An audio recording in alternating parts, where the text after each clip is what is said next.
right, Patrick. We got to talk. About your guy Tibbs in a battle with the Wolves last night. But you're in a battle with the vid. I got the the only thing we had the home test, the home rapid test that is said not to be 100% accurate, but you got to wait for the second line to pop up. You're supposed to wait 15 minutes. Mine popped up in about 12 seconds. Yeah. So that was a pretty good indication that something was going on. So I'm confident I have it, and I'm confident that 3 days from now I'll be feeling pretty good. Right now I just got the bad headache and a little like a bad cold in the but it's thank God for Pfizer. Let me say that. Let me say that right now. It's always bad when instead of that line popping up, it's just like the eyeball emojis within 15 seconds. Yeah. Just go someplace quick. So, plus, I got my good old oximeter too. Did you guys get one of those in the height of the early COVID? No, you were telling me about that though. You bought one of those, right? And the oximeter and tells you allegedly how much air you have, and if it gets under 90. You're in trouble, but it's supposed to be 95 or above. But if it gets low 90s, then you got to be looking. But if it gets low, I was talking to Molitor about it. He has a sister who's a nurse, and told him, now if it gets to 90, go to the hospital. He waited until she got to about 87, and he was in there for a week. So wow, way back early days of this thing, he was in there for a week fighting. So. I trust the oximeter too, and it still's got me at 95 or 6. So mostly hot air blowing out of. Yes, right. That's true. Well, hot takes 110%. Yes, exactly. Yes. Well, all right, we're glad you're fighting this thing. So last night, the Timberwolves took an early lead like they usually do, and then the Fighting Tom Thibodeaus steamrolled them in the third quarter. The crowd's going crazy, and I feel like. Over the last 17 years, the Timberwolves almost always tuck their tail and curl into the fetal position. But this year, they don't. No, they don't. And Jalen Noel comes out and lights it up in the fourth quarter. They have another thing they have that they haven't had in the past. They have some depth. They have a little bit of depth. This guy doesn't get to play that much, but he's pretty good. The guy is kind of getting phased out as Naz Reid, isn't he? He's only getting about 12 minutes a game. I think a little bit. I think this guy Finch likes more speed in the game, don't you think? Is that one reason that? I've always kind of liked Naz, but he's fine. Yeah, he's fine. He's a 15-minute fine. You probably don't need to be playing him 30 minutes a night. No. He's been getting about 12, but he was second guy off the bench for a long time. But the other thing about him is you never know, whose night it might be. But you got the big three, and then you got. I hate to see big three and include D'Angelo in it, but he's been playing pretty good. Yeah, this is a good team, and the Knicks, meanwhile, are having lots of trouble because they've had a lot of illness, but the mix just doesn't look right, and somebody said that whatever the Hawks did to Julius Randle last year, everybody else is doing now. And he was damn near the MVP last year. That's why they won all those games. And he's okay now, but he's not dominating games like he did last year. And that's one reason I think they're back under 500 again. So there was some games early in the year, Tibbs' boys were shooting like 45 threes. I think he went nuts. I don't know what was going on. And Kemba hasn't worked out for him really, and some other other things. So that was a good win, and it was interesting. Towns quotes about Madison Square Garden was the place when he was a kid, and his mom always wanted to go to games there because she thought that was something special. So he's been playing good. We got to admit it. He's been playing good. So on Tibbs, it is a crime. The only guy that I think should not be required to wear the COVID mask is Tibbs. Yes. Because they're silencing him. And that breaks my heart. Oh, he pulls it down every 5 seconds. I know to yell he does, at but somebody. I want to hear. But I want to hear more. I want to hear more Tibbs. I want constant Tibbs. The nose coverage among NBA coaches is very poor. Very poor. Yes, it is. It's some of the biddies who walk around my Lunds and Byerlys looking for nose exposure when the mask things. The NBA could use some of that. Yeah, get it up over your nose there, fellas. Get it up over your nose. Yeah, it's funny. Like Tibbs, he's going through all the protocols, right? He's got the mask on. He's just standing there, and then like every 5 minutes, he pulls it down and stands a foot from the official and berates him. And the good thing about it is, in New York, he can yell some F-bombs at various people and his players and everybody, and nobody cares. We're not. Their feelings aren't hurt. Like Glenn's wife is not there to be what did I just hear? Did not like Tibbs swearing. It does concern me a little that Tibbs, like that right hand will start to shake throughout the game. Is that like a conscious tick or? I was a little worried about early Parkinson's or something, but I think it's just basketball nerves, don't you? I think he just got that, but he does have that left hand deal going that he always had. But I miss him, but I'm the only guy in town that does. But I like this guy. I like Finch. I think he's pretty good. And nice drive to the basket by Cat to pull the game out, and it was another nice win. And boy, that was a terrible last possession by the Knicks too. That was it. Tibbs was over there drawing something up. Whatever he drew, they didn't do. I'll tell you that. What do you think? I mean, Finch. It's hard to know exactly because we're not like at the practices and stuff. But he obviously has the entire roster listening to him. They buy into him. I mean, Anthony Edwards, delivered an ode to Finchy like a week and a half ago at a post-game press conference. And what do you think it is? I think they just see knowledge. I would think that they see that this guy is talking stuff that talking to them straight and not a lot of BS. And he'll take a shot once in a while after a game when they didn't play well. But he's he obviously is a better people person than Thibodeau was, and obviously a better coach than Ryan was. So better knowledge of the game. And I think this is a lesson for the Vikings as they're searching for their coach.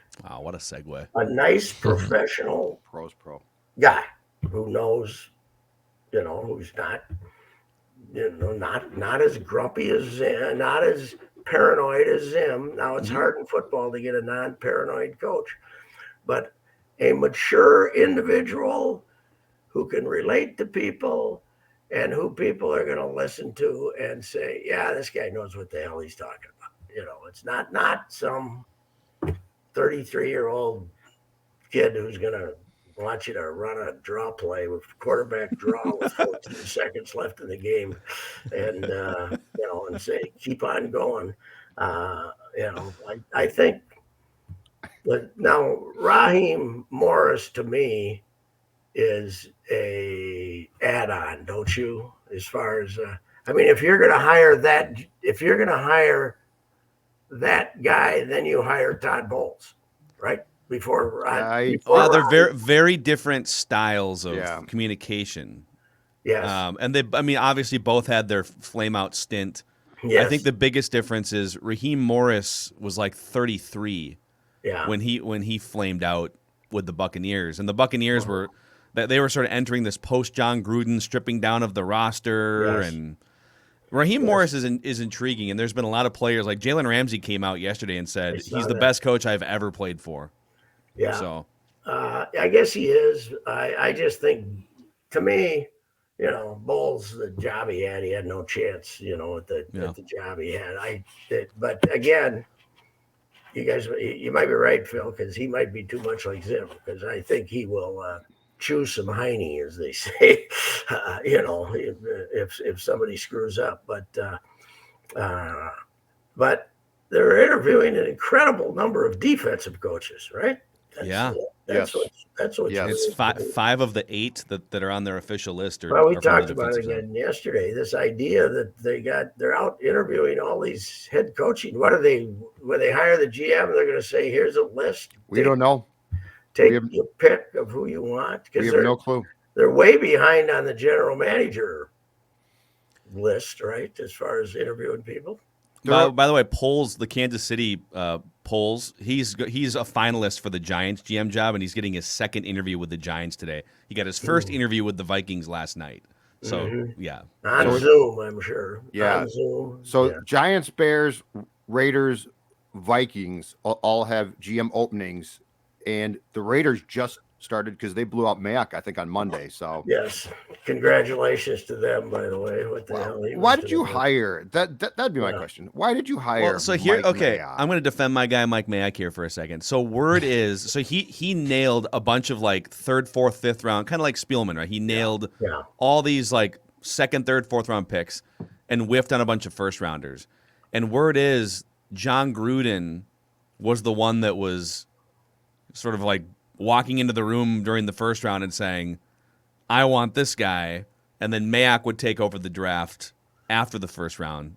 And so they're throwing John Gruden under the bus for whiffing on first round picks. And I'm buying it. Here's why I don't like to see Mayock get fired, because that means he'll be back on TV. It does indeed. Shut up. Shut up. I'm yelling at the television. I got worse news, Pat. I got worse news than that. I think that there is a fighting chance that Rick Spielman spends 2022 on your TV somewhere. He was great on that was Moving on the Sticks podcast. It yesterday. was really good. He becomes human. Yeah. He flips a switch and is like, Media Rick is here to talk about things, and I'm not going to repeat myself. The only and media I've ever heard him do was a couple of times I accidentally tuned into a Vikings radio broadcast when he was in the booth. That was GM Rick. In the exhibition, just saying absolutely nothing. Yeah, that's GM Rick. Yeah. So you know what? I don't like that guy. I don't like him. I just don't like him. So I don't know. So you basically feel about Spielman like most Wolves fans do about Tibbs. Yes. You just don't like him. Just don't like him. I just think he's he's untrustworthy. That's what I think. I think he's untrustworthy. Now, I congratulate him for being a great family man and adopting a lot of kids and taking them and raising them to adulthood and doing a great job for all that. But really, what do I care? You're as sincere as I am. Congratulations, Rick, on your great work with your family, but I don't really give a I don't really care. It doesn't have anything to do with, I'd much rather have you, be a little less family oriented and give the media more access that's real than me. So Judd and I were texting about this yesterday. So it's like an hour-long podcast with Daniel Jeremiah and Bucky Brooks moving the sticks, and Rick joined them for a long chunk, and they talked about after he got fired.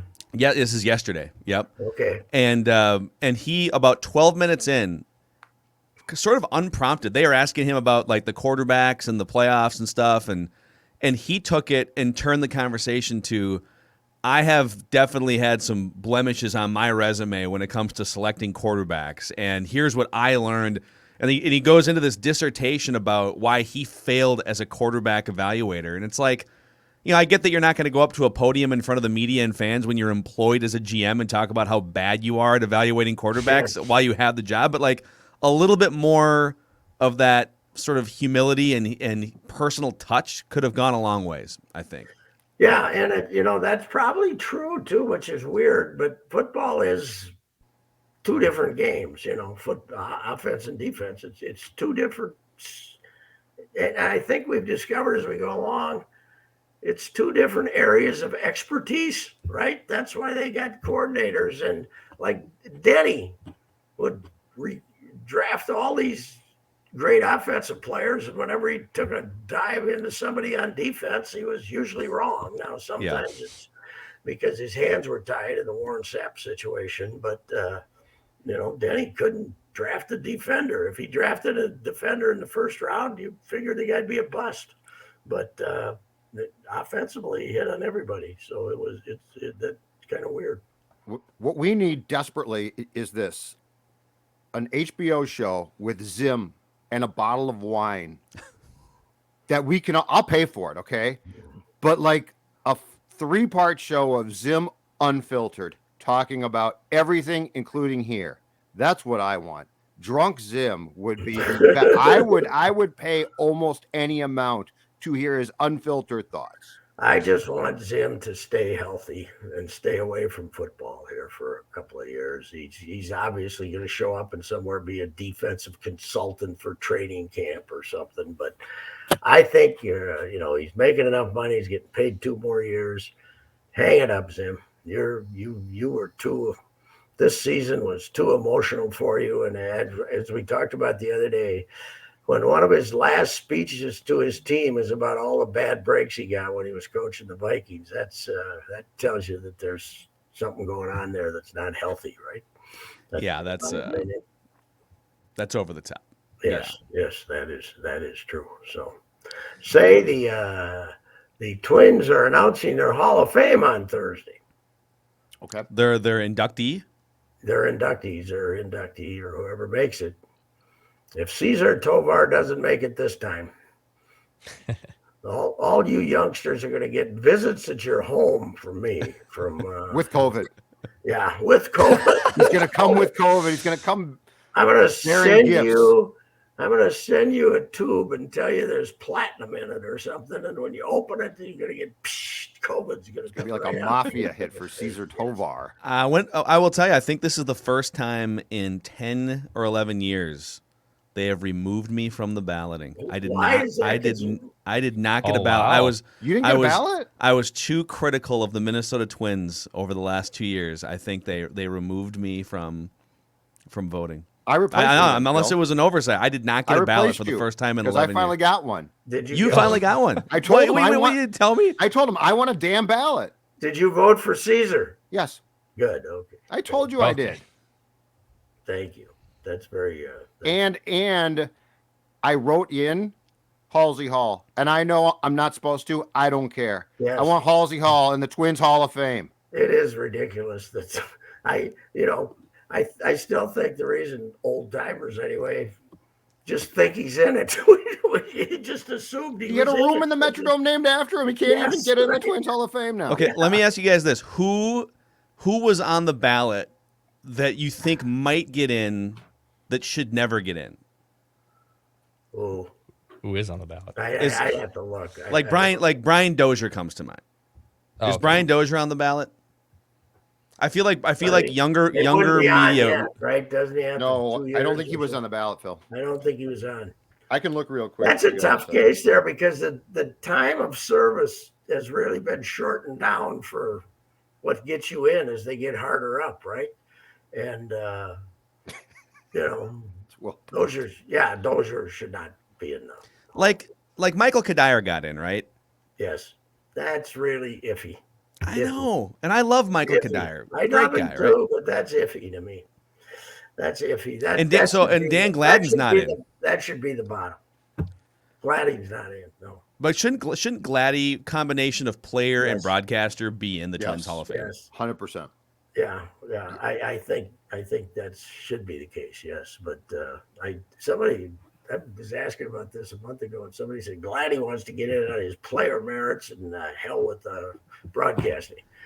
Well, that's good, Gladdy, because really, as a broadcaster alone, probably wouldn't make it, right? Oh boy, I love him. Oh boy, when he's on with Provis, but he kind of drifts off what happened during the play. Yeah, you got to be a little more specific sometimes. He doesn't finish the play all the time. When I'm listening on the radio, I want to hear exactly what happened. There's a fly ball to left. No. Now having teamed up with Suchere, I've heard worse. No. Oh yeah, he has. Here's one, guys. Scott Erickson. Does he belong on the ballot? 90 to 95, Pat. Well, you can put him on the ballot, but he's. Well, I'm just saying. A World Series. If he gets in, does he deserve it? So many names, aren't they? Right, they are. Christian Guzman's on the ballot. Brian Harper. Wow. Yeah, you got to draw Harp's Harper. Guzman. Really? Christian Guzman's we on the ballot. We can't just be putting guys in because they played for 6 years and pretty good. You know, like there's got to be Dave Boswell, some Pat. prestige here. Boswell, he again was a meteor, really good. But he was Dean Chance is another meteor. He was fantastic, but he's not a Hall of Famer. So at some point you got to say, we're taking 5-6 years off and see what's out there when we come back, because we're out. yeah. Joe, See you later, bye. Once Joe gets in, okay, we're done. We're gonna have to wait here a few years. It's tough because now that little desolate stretch between 2011 and like 2019 it's catching up, right? Where you had this failed group of prospects and yes, yeah. Gardy will go in during that stretch, right? I would guess so. I think Gardy was on the ballot, right? Like they'll put guys in like Gardy. Wait, if Gardy's got to be a first ballot. Yeah, he's got to be on it. No, he is not on the ballot. ballot. That's the they got a different committee, right? That's probably true. Yeah. Why I am not on that committee is beyond me. Well, what they should I have, said they should have a veterans committee to cover the early years. I agree with this. The committee should be me. I agree. You and a bunch of dead folks. Yes, me. I can tell you who belongs for me. I think you should stop silencing fair criticism of the Minnesota Twins. Stop the theme here. Stop okay? the steal of the Hall of Fame ballot of the Golden Years. Okay. Just because you're 0 for your last 18 playoff games, don't take it out on Patrick Reusse and Phil they took Mackey, it out on okay? you. They ripped your ballot away. I know. I was ripping something a couple months ago. I don't know who, one of the local teams a month ago. Yeah, that Reusse, he never rips the Twins. Oh, what? Really? Wrong Reusse. Yeah, really? He's a big Pohlad fan. Yeah, when I think of the protective shell around the Minnesota Twins, I think Patrick James Reusse. Yep. Yes, that's true.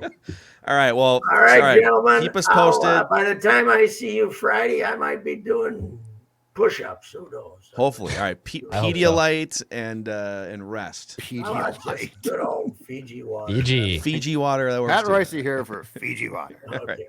All right. See ya, bye. Case, will you? Okay. All right. See you, Pat. All right. We're wrapping with Reusse here. Mackie and Judd on the SKOR North YouTube channel.